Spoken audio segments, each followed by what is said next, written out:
All right. First off, welcome, Kevin, and for being our 11th guest here on Beyond the Bases season two. So Yeah, I'm glad thank to have you. you on. So the one of the biggest reasons I had you on this week, as I was mentioning before we got on, you threw a no-hitter, I believe 3 days ago, and it was a five-inning no-hitter, a 15-0 mercy rule no-hitter of sorts, which is I've never seen or been a part of. So talk about how you pulled that off and describe what your approach was on the mound that day. Oh, geez. Honestly, I wasn't expecting to start the second game. Our pitcher actually that was gonna pitch couldn't make it because of because of the rain. He was afraid, he was traveling, maybe about 45 minutes away. So he didn't want to make the trip, all the way to Medway and then the game get canceled. So he texted me and said that, he wasn't gonna make it. So and our coach, Chris Curry, runs our team. He wasn't there either. He had a family thing to do.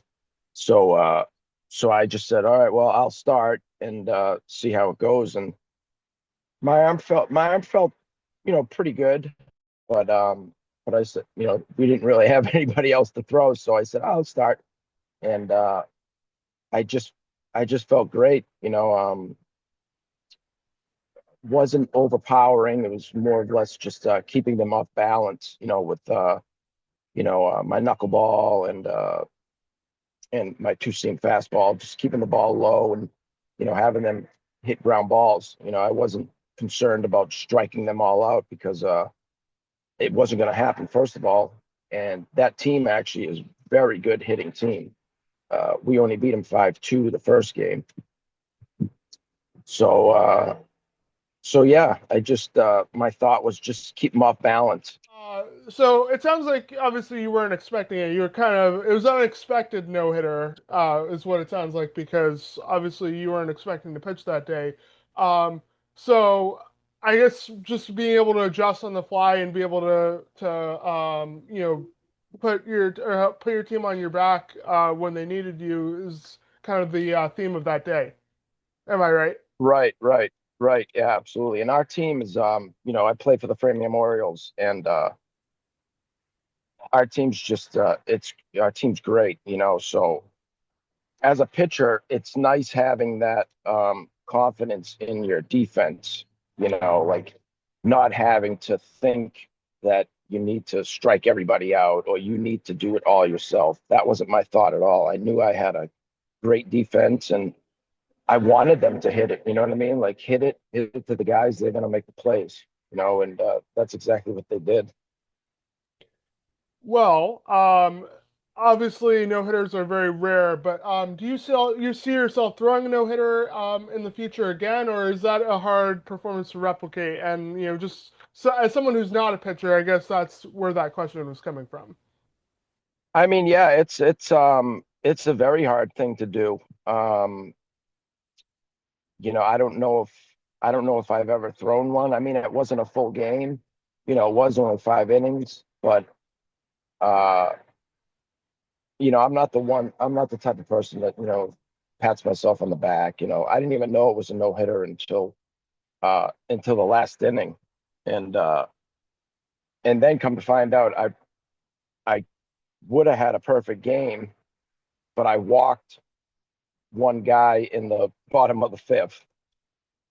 So and it was just it was in my head, because I was thinking, okay, I have a no hitter, but then I was like, the perfect game, went into my head, and I just that one batter, it was just being a pitcher. It's all mental, and just for that probably 1 minute of that batter being up there, it was I, I just walked them, you know, and then got the next guy out. It was just it's just I had a brain fart, for a second. And as far as throwing another one, I mean, yeah, I would love to. I don't. It's it's very rare. Um, the pitcher throws a no hitter or a perfect game. Um, so yeah, I was pretty excited about it. Well, I'll have to ask Dan or Brett if they're how many no hitters have actually been thrown because I'm curious about that question. But yeah, it seems like it's a rare feat. But something that doesn't seem rare because you guys are one of the top offenses in the league. I mean, 15 runs scored. I mean, that's a huge cushion for you to have, and it must have given you a lot of confidence, to be able to just keep throwing and have your best stuff, even if you weren't expecting to pitch. So, talk about how your offense impacted your confidence on the mound. Yeah, well, I mean, again, as a pitcher, if it's a 1-0 game,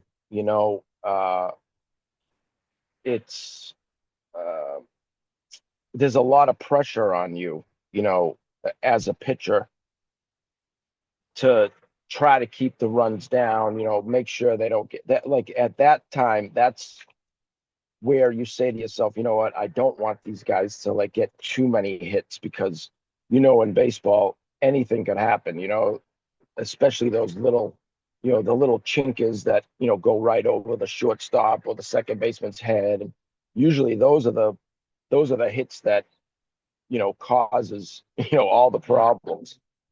Um, but when you have a big lead like that, 10-0, 8-0, whatever, it's when you go out onto the mound, you're a lot uh, calmer. You can actually enjoy the game a little bit more, and just have more fun as opposed to being out there and being so tense. And especially as a pitcher, you don't want to be tense because that's when things just, go wrong, and it just so happened that day, it just everything, went right. I was just throwing strikes and they were swinging and, I kept my pitch count down, which is good, because you never want to have too many pitches in it. You don't want to go out there and throw 40 pitches in one inning, and excuse me. And then all of a sudden you have a big lead and you have, you wait a half hour to get back out on the mound, your arm gets, tired and sore and stuff. But yeah, it's nice having that cushion, where you can just go out there and just throw strikes. So you need to do just throw strikes and my defense, our defense is amazing. So we got a great group of guys. So yeah, so I've been I met Chris, Curry 21 years ago um through uh one of my good friends that I played baseball with growing up, Eric Cormier. Um and It was around the time, so we were going down to the Cape. Every year we go down to the Cape Cod Classic, and I don't know if it was that year or maybe the year after. It was somewhere around there in the beginning.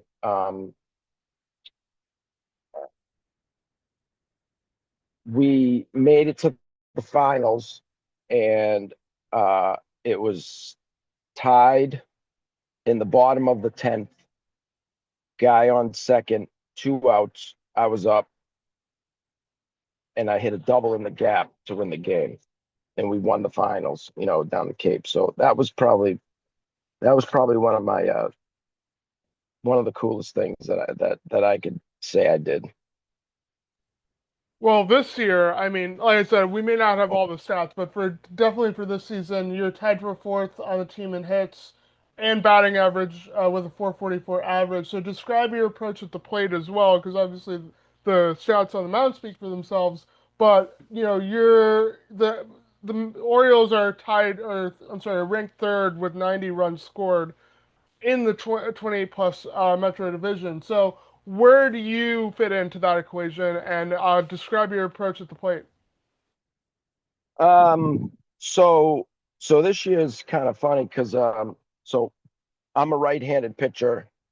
I bat predominantly right. I am a switch hitter, but not I didn't bat lefty, a lot, and so my I hurt my left shoulder. years ago, just from work and, stuff like that. And so this year, batting righty, swinging through the pitch, following through, it really hurt my left shoulder, which was, causing, me not to hit very well righty. So I decided, hey, you know what? Let's just try lefty because it doesn't hurt as much because it's my back shoulder now. And yeah, I just for some reason it's like I, I'm I'm more relaxed when I go up lefty. Like I'm not really sure how to describe it, but it's just like I go up there and I'm just ready to swing. Whereas I felt the last few years me batting righty, I was thinking too much. Like what pitch he's gonna throw and all that stuff, and it was getting in my head, and it was really hurting my average. So I was getting really kind of upset with myself and kind of disgusted, saying, you know, "Well, I'm not going to be able, I'm not going to be able to play ball anymore." And so I just started, practicing, in the off season, we'd go hitting every Saturday morning, and yeah, I just started hitting really good lefty, and it felt comfortable. So yeah, I don't know. I'm having a pretty good year for being, like again, I'm 52 years old. I'm the second oldest on the team, minus Chris Curry, who's 55. So yeah, I feel minus my shoulder and the aches and pains of being older. Um, I feel playing pretty good this year, so I'm pretty happy with myself. I was gonna say, your team's obviously doing very well. They won the last three titles as well. But Yep. the All-Star game has, I believe, five representatives, including manager Chris Curry, and then Chris Kearns on there, George Sergey, Steve Corderette. I'm sorry, I'm probably Oh, pronouncing that Steve. wrong. Yeah, Steve Catteray. Catteray, sorry. John Jones, and like I said, Chris Curry. So talk about their impact, because obviously you guys have a ton of, obviously a ton of representation at the All Star game. So, the names that I listed, what is their impact on the team, and your 11-1 start to the season? Geez, well, so Steve Catteray was our no number one pitcher, lefty, tall, lanky, throws the ball hard, um, nice changeup, curve, pitched to BC. Um, so like when he's on the mound, it's like very we're very confident in him, and it's again as not a pitcher now, but as a player, you know you have that ease that you have a good pitcher on the mound. Um, and then you got George, who plays second base, who's having an unbelievable year this year. He's hitting the crap ball and just making some amazing plays, in the field. So well deserved there. Chris Curran, who's actually new to the team, he's the brother of Brian Curran, who Brian, I believe last year won uh, the batting title or something like that, the MVP. I'm not sure. Uh, but Brian, so now we got both the Currens, and Chris got drafted by the Nationals, when he was out of high school or college or something. So, nah, another lefty hitter and just fast as lightning, out in the outfield. Uh, I know if a ball, as a pitcher, I know if a ball gets hit out there to right field, I don't even have to look at it. I know he's going to catch it. Got a great arm, just you know great attitude. Just the one thing that is what I love about our team is just we're all a bunch of great guys. And we just love the game of baseball. You know what I mean? Like we just want to go out and play. We're competitive, but we still have fun at the same time. You know what I mean? You obviously you want to win, but as long as everybody plays good, It's just it like I said, it's a great bunch of guys. And Chris Curry, who's been managing it for as long as I've been playing, just getting new players and and just he really puts the time in, and he just does it. He doesn't get paid for this. He just does it because he loves it. He loves making the lineups out. He loves, you know, uh, making calls and talking to all of us. And as even though we're all adults, we still respect him, as our coach. He wants to bring us in to huddle up. We huddle up, and so he does a great job. We wouldn't really have a team, if we didn't have Chris. Well, obviously, one of the things I mentioned earlier, you're potentially going for what I'm calling a four-peat. In having winning won the last three 20-plus Metro West Division championships, you're off to an 11-1 start, excuse me, to the All right. season. So, what is the mindset, and how much pressure is there to get a four-peat? Because obviously, you guys are competitors and clearly are a very good team, All but right. that's anything can happen in baseball, as you mentioned Oh, earlier as well. absolutely. Um, Me personally, I don't, I don't, I just go into each game, as the next game. Doesn't matter who we're playing. I mean, I've always been like that playing ball, like, whether you're the 1 seed or the 32 seed, again, anything can happen in baseball. So, uh, and more times than not, you could be the 1 seed and playing, the bottom seed, but you're a lot of times you play, to how they're playing, you know. So if they're playing bad, you guys, you're gonna play bad. Uh, but again, I don't go into a game, get nervous about like who's pitching or this guy throws 95, like it's all the same. I'm not, and again, I'm not trying to sound cocky. I'm just saying when I go into a game, it's every game is the same. It's just another game, that you want to play, and I look forward to playing better competition, because again, if you play better competition, you and your teammates are gonna, play up to them. So it makes it more exciting. And speaking of your competition as well, what team or teams could be the biggest threat to you guys having a four-peat potentially and winning four championships in a row? Because there's a lot of good teams in this league, and obviously in your division as well. So who are the biggest threats to your four-peat potential and why? So I would have to say, so the Cardinals, who are in second place, they've they've always the past, I would say, 5 years or so, it's been us and them, and uh, they've won a couple, we've won three or whatever. But so I would have to say the Cardinals with Andy Quinn, on the mound, lefty, can hit. Uh, and then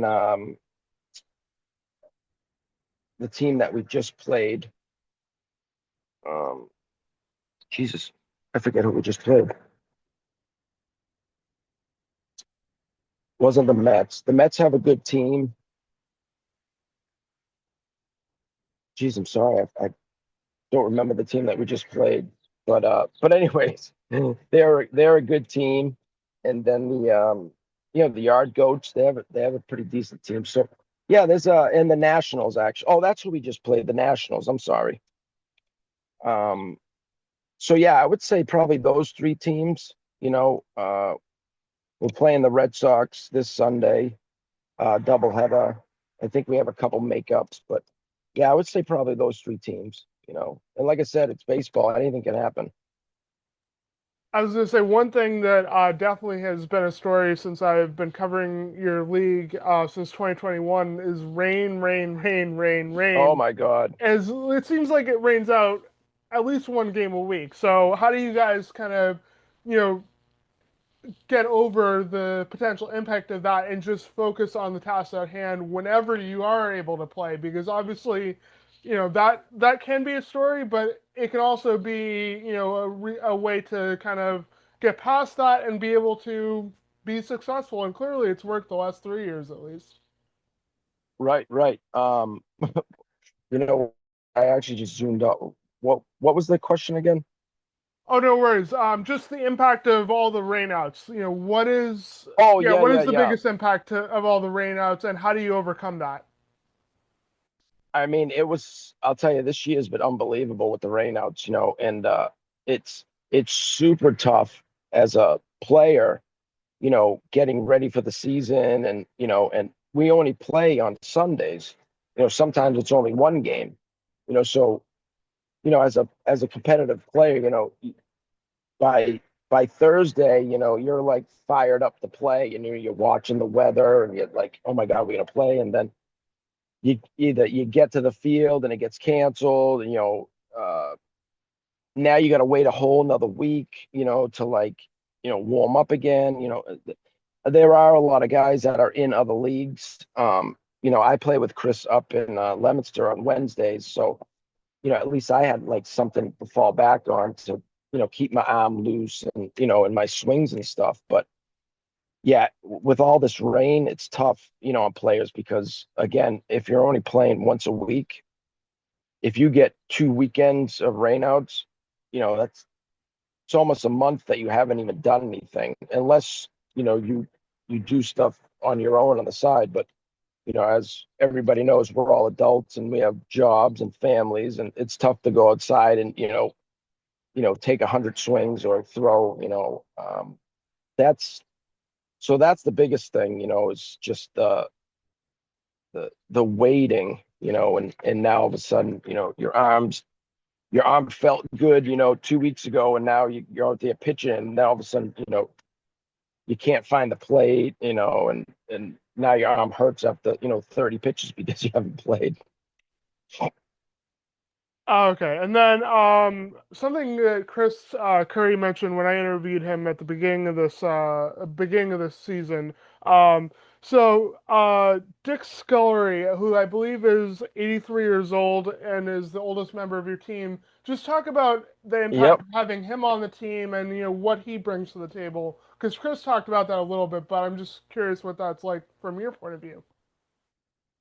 Dick is a phenomenon. He's like a superhero.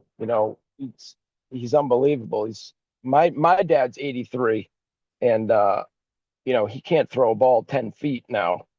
Um, and Dick, he's in, I think, 3 baseball leagues himself. He's in like an over 50, 60, 70 or something. I think he travels with one of his teams. It's like a tournament team. They go to like Florida and North Carolina and all over the place. But he's there every game, before we start. He throws batting practice to the entire team before we go out there. So, he's 83 years old and he 300 pitches, he throws before the game, and then he coaches third base, and he just it, it's it's very how can I put it? He makes you want to go out there and play because he just loves the game. You know what I mean? So yeah, he's awesome. He's the best guy in the world. Love to death. All right. Well, obviously, you guys seem like a very close team as well. Do you guys have any favorite traditions or things that help bond you off the field as well? Because I've heard different teams have different forms of that. I'm curious what that looks like for you guys. Um, we usually get together, at the end of the year, whether a lot of times we'd go bowling, as a team. We'll have our, girlfriends and wives come and blah blah blah, and have food, and so we've done that. A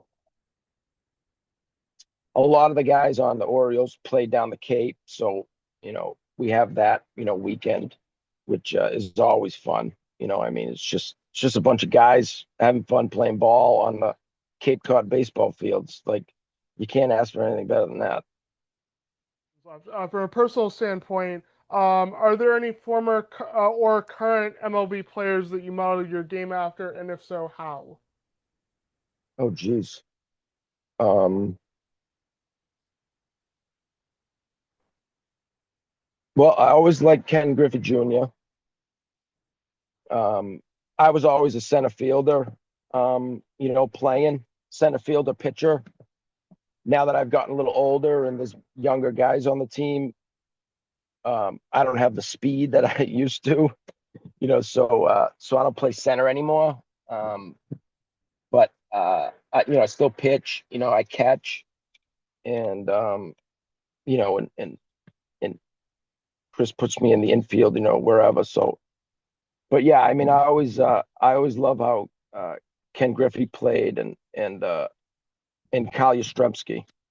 I wear number 8, because of Kyle, so I always liked how he played. So probably those two guys. So finish the sentence. The Orioles will forfeit because. Because we're just amazing. No, we're 4P because I think we want it a little bit more, and we're just competitive, and I think we're gonna do it. Okay, fair enough. And then final message to anyone watching: Why should they come watch Orioles games or just BMBL games? The All-Star game obviously being tomorrow, but just beyond, not only tomorrow but beyond. Um, it's just a fun day, to come and watch some baseball. It's none of us get paid for this. We all just do it for the love of it. I'm sure probably everybody in the league will probably agree with me that, you wake up Sunday morning, you got your aches and pains, and you probably complain saying, "Oh man, I don't feel good today." Or, but you know what? You suck it up and you know just go to the field, and it's something special that like when you walk onto a baseball field, it's just like the smell and just everything about it, and you're there with your friends, and it's a great feeling. So people should come just to watch some good baseball. Again, we're not professionals, we're not getting paid, but it's really good baseball, and it's just a day to come out and for a couple hours and have a good time.